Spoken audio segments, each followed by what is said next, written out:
Olá, meus amigos, minhas amigas, mais uma vez aqui, o Dr. Marcelo Coelho de Souza, através do canal do Direito, trazendo para você as principais questões jurídicas que acabam envolvendo aí o nosso dia a dia, né? Você que é iniciante do direito e você que não é formado, é uma oportunidade aí de você se interagir mais com os nossas relações, nossos direitos, né? Que estão ali, né, elencados, né, que acabam surgindo no nosso dia a dia, né? Mas que você, né, por não ser um operador, seja uma pessoa formada em direito, né, não sabe como se posicionar em determinada situação, ok? Bem, antes de entrar no caso de hoje, gostaria que você acessasse o nosso canal, desse seu like, para que você possa receber as nossas publicações, ok? Meus amigos, no caso de hoje, eu vou falar sobre a restrição do seu CPF aos órgãos de proteção ao crédito. E o que seriam esses órgãos? São órgãos que trabalham ali em conjunto, né, auxiliando, vamos dizer assim, né, no grosso modo, aos comerciantes, às instituições bancárias, que avaliam, né, o seu status de bom ou mau pagador, né? Se você tem uma dívida, você não pagou essa dívida, você reconhece essa dívida, você fez um contrato, mas que por uma questão financeira a sua situação acabou se deteriorando, você não teve condições de pagar, você deixa de honrar aqueles pagamentos, né? É gerada uma dívida e aquela empresa ou aquela pessoa que tem ali um contrato com você, ela vai querer receber. E uma das formas de receber é pressionar o consumidor, pressionar você, inserindo o seu CPF nos órgãos de proteção ao crédito. E por que isso? Porque é uma forma dela impedir, atrapalhar a sua vida quando você pretende contratar com outras empresas. E certamente ela vai ter êxito nisso, porque se você tem uma dívida e você não honrou essa dívida e ela é inserida nos órgãos de proteção ao crédito, né, a empresa que vai contratar posteriormente não vai contratar porque ela sabe que você é um mau pagador. Mas há situações em que você é vítima de fraudadores, pessoas que de alguma maneira conseguem seus dados, né, e acabam realizando contratos como se fosse você, mas não é você, assinam, falsificam sua assinatura ou contratam por telefone, né? São várias modalidades de contratação, mas os seus dados são vinculados a esse contrato. E aí elas não honram com as obrigações, e essas obrigações são transmitidas para você, porque estão os seus dados vinculados nesse contrato, e a empresa que tomou, né, esse prejuízo, vamos dizer assim, ela negativa o seu nome, é a famosa negativação, junto aos órgãos de proteção ao crédito, que tem vários, né? Tem o SPC, o SCPC, o Boa Vista, o CDL, né? Que são órgãos ali que captam esses dados, né? E ali tornam à disposição para comerciante, empresa, para fazer uma investigação sobre sua vida social, né? Sua vida financeira, vamos dizer assim, social não, financeira. Então, através dessa dívida, né, você fica impedido de realizar uma contratação. Se você quer, por exemplo, comprar uma casa própria, você não vai conseguir crédito junto à Caixa Econômica ou qualquer outro banco. Você não vai conseguir um financiamento para comprar um carro, contratação de uma linha telefônica. Não vão conseguir, você não vai conseguir, porque tem essa restrição. Muito bem. E aí, nesse caso, o que você faz?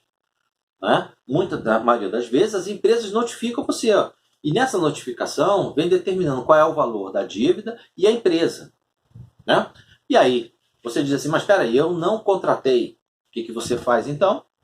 Você reclama, né? Você pode diretamente reclamar com a empresa, dizendo o seguinte, olha, eu não tenho esse contrato, não reconheço essa dívida, cancela. Mas eu estou informando que eu vou entrar com um processo judicial. Neste caso, você já pode entrar diretamente no judiciário com uma ação judicial.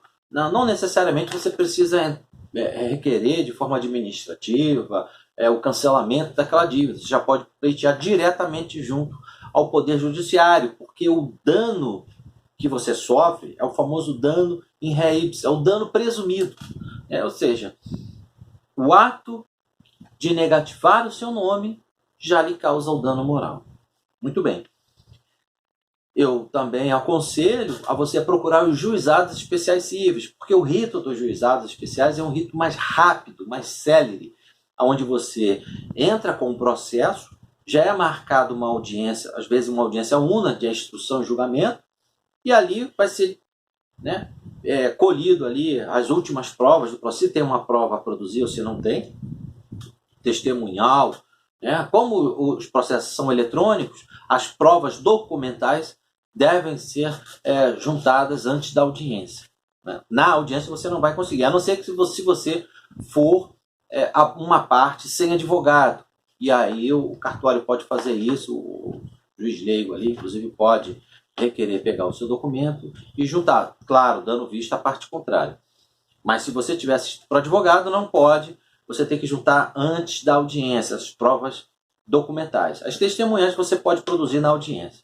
Muito bem. Mas se não tiver acordo, você prossegue com o processo e depois, basicamente um mês depois, já tem a sentença. Então, é um método muito mais rápido do que você entrar numa vara civil, onde você cita a empresa, aí a empresa o juiz pode ali abrir uma audiência de mediação, tentar um acordo, aí não tem acordo, aí tem contestação, prazo para contestação de 15 dias úteis, aí, enfim, isso se arrasta. Então, juizados é o melhor caminho. Né? Mas muito bem, você entrou com o juizado, vai ter uma sentença aqui no Tribunal de Justiça do Estado do Rio de Janeiro. As sentenças variam entre 8 mil a 12 mil reais.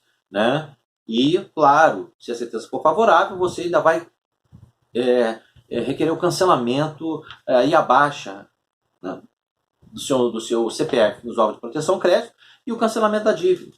Se a empresa não cancelar a dívida e continuar te cobrando, geralmente o advogado sempre pede a aplicação de multa diária, e é uma multa que fica sendo aplicada diariamente até a empresa cumprir, e essa multa pode se reverter a seu favor. Né? Um outro ponto importante é que essa dívida, né, ela permanece 5 anos, devida ou indevida. Tá? Se é devida, você não vai entrar com um processo judicial porque ela é devida. Você não vai conseguir cancelar uma dívida que você reconhece, você sabe que você fez, você não pagou. Mas ela tem que permanecer 5 anos. O artigo 43 do Código de Defesa do Consumidor, parágrafo 1º, é claro. E diz o seguinte: os cadastros de dados dos consumidores devem ser objetivos, claros, verdadeiros e em linguagem de fácil compreensão, não podendo conter informações negativas referente a período superior a 5 anos. Então, se mantiverem essa dívida junto aos órgãos de proteção crédito, você pode pleitear o dano moral e o cancelamento dessa dívida porque prescreveu a dívida. Né? Acabou. Um outro ponto importante, né, que às vezes, né, quando você é vítima de fraude, o fraudador ele faz vários contratos. É contrato com uma empresa de telefonia, é empresa de luz, é banco.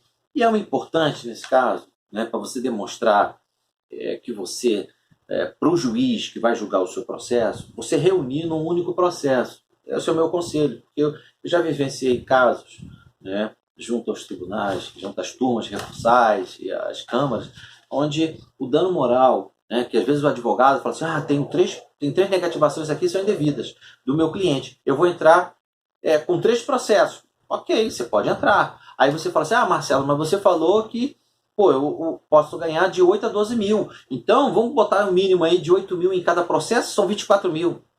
Ok. Só que é o seguinte, o juiz do primeiro pode te dar 8. Só que o juiz do segundo processo vai ver que você tem um processo anterior, que você já foi sentenciado. Ele já ganhou 8 mil ali. Então eu vou dar 4 mil. E ele começa a reduzir. E um outro ponto, que também pode ser desfavorável a você, é quando, se você entrar com 3 processos, né? Você entrou com um num juizado, entrou com outro no juizado. O juiz que vai julgar o segundo e o terceiro não sabem que você entrou contra a empresa, porque ele vai ver lá a certidão de negativação. Ele vai ver 3 empresas. Ele vai falar assim, mas ele não me informou nada sobre as outras negativações. Por que eu falo isso? Porque o Superior Tribunal de Justiça editou a súmula 385, que diz que um apontamento pré-existente, aquela negativação que você diz que é indevida, não gera dano moral. Ou seja, bem simples. Se você diz, olha, o banco X me negativou em janeiro de 2020, é indevida. Aí você entra com dano moral, com pedido de dano moral, com ação dano moral e cancelando daquela dívida. Mas tem na mesma certidão a empresa Y que te negativou em janeiro de 2019, uma dívida pré-existente. E essa dívida você não fala nada, porque você sabe que você reconhece. Se essa dívida é anterior, pré-existente, não tem dano moral.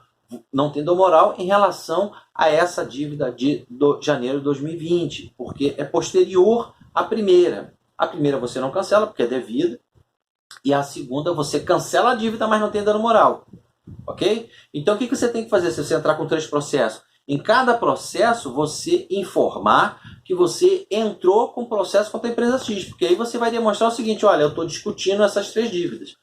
Então você fica tranquilo. Agora, se você reunir as 3 negativações num único processo, o juiz vai saber que um único juiz vai saber que todas aquelas negativações são indevidas. E ele pode, né, julgar ali pelo bom senso, aplicar um dano moral maior. Né? Às vezes, se é de 8 a 12, ele pode botar 20, 16, 18, 23, porque são 3 negativações contra 3 empresas. Ok, colegas? Então é importante você observar esses pontos. Né? Primeiro, se é indevida, entra com processo imediatamente. Né? Pede dano moral, abaixo da negativação e o cancelamento da dívida. Ok?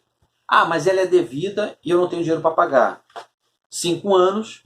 Se depois de 5 anos essa dívida permanecer, se o teu CPF permanecer negativado, entra com ação, pede o cancelamento da dívida, porque prescreveu, dano moral, você vai ganhar. Ok? Ah, mas eu tenho uma dívida, não é pré-existente, eu tenho outras negativações. Eu tenho uma negativação anterior que é indevida, mas eu tenho 2 outras posterior a essa, também cabe dano moral. Um dano moral menor, mas cabe dano moral. Agora, se ela é pré-existente, anterior, uma dívida que você reconhece, é anterior, a posterior, que é indevida, você não vai ter o dano moral. Né? Porque ela é pré-existente e já tem entendimento sumular. Ok? Bom, meus amigos, então é o caso de hoje que eu gostaria de ter passado para vocês. Espero que tenham gostado e espero contar com vocês para as próximas publicações. Forte abraço e até a próxima.